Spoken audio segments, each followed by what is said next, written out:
સુરતમાં સુભાષચંદ્ર બોઝની જન્મ જયંતિ નિમિત્તે એક ભવ્ય પુષ્પાંજલિ કાર્યક્રમનું આયોજન કરવામાં આવ્યું। આ કાર્યક્રમમાં સુરતના mayor, deputy mayor, municipal commissioner, SMC તેમજ સ્થાયી સમિતિના ચેરમેન અને અન્ય પદાધિકારીઓએ હાજરી આપીને નેતાજીને શ્રદ્ધાંજલિ અર્પણ કરી હતી। કાર્યક્રમની શરૂઆત નેતાજી સુભાષચંદ્ર બોઝની પ્રતિમાને પુષ્પાંજલિ અર્પણ કરી ભાવપૂર્ણ શ્રદ્ધાંજલિ સાથે કરવામાં આવી। આ પ્રસંગે વિવિધ સરકારી તથા ખાનગી શાળાના વિદ્યાર્થીઓ અને શિક્ષકો પણ મોટી સંખ્યામાં ઉપસ્થિત રહ્યા।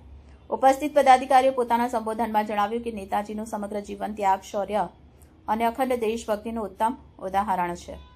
તેમના વિચારો અને કાર્ય આજની યુવા પેઢી માટે પ્રેરણા સ્ત્રોત અને માર્ગદર્શક રૂપ છે। કાર્યક્રમ દરમિયાન દેશભક્તિ ગીતોની પ્રસ્તુતિ સાથે જય હિન્દ અને વંદે માતરમના નારાઓથી સમગ્ર વાતાવરણ દેશપ્રેમથી ગુંજી ઉઠ્યું હતું। અંતે સૌએ નેતાજી સુભાષચંદ્ર બોઝના આદર્શોને પોતાના જીવનમાં અપનાવવાનો સંકલ્પ વ્યક્ત કર્યો હતો।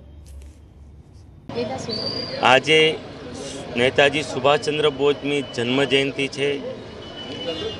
અંગ્રેજોને ગુલામીમાંથી મુક્ત કરવા અનેક યુવાઓને તેમને પ્રેરિત કર્યા હતા।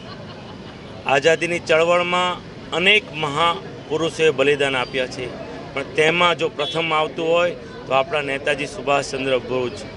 તેમણે તે સમયે યુવાનોને આઝાદીની ચળવળમાં ભાગ લેવા પ્રેરિત કર્યા હતા। તેમના અનેક પરાક્રમો છે। જ્યાં સુધી નેતાજી જીવિત હતા ત્યાં સુધી અંગ્રેજ શાસનો શાંતિથી સૂઈ શક્યા નથી। તેમની સરકારને હચમચાવી નાખવાનું તે સમયે નેતાજી સુભાષચંદ્ર બોઝે કાર્ય કર્યું હતું। તેમના માનમાં આઝાદીના આટલા વર્ષો પછી તેમને સાચી શ્રદ્ધાંજલિ કોઈ આપી હોય તો આદરણીય નરેન્દ્રભાઈ મોદીએ। તેમના અનેક પરાક્રમના હિસાબે આદરણીય પ્રધાનમંત્રીશ્રીએ 2021માં ભારત સરકાર દ્વારા પરાક્રમ દિવસ 23 જાન્યુઆરી મનાવવાનું નક્કી કર્યું હતું। તેમના ભાગરૂપે ભારત સરકાર દર વર્ષે 23 જાન્યુઆરી પરાક્રમ દિવસ મનાવે છે।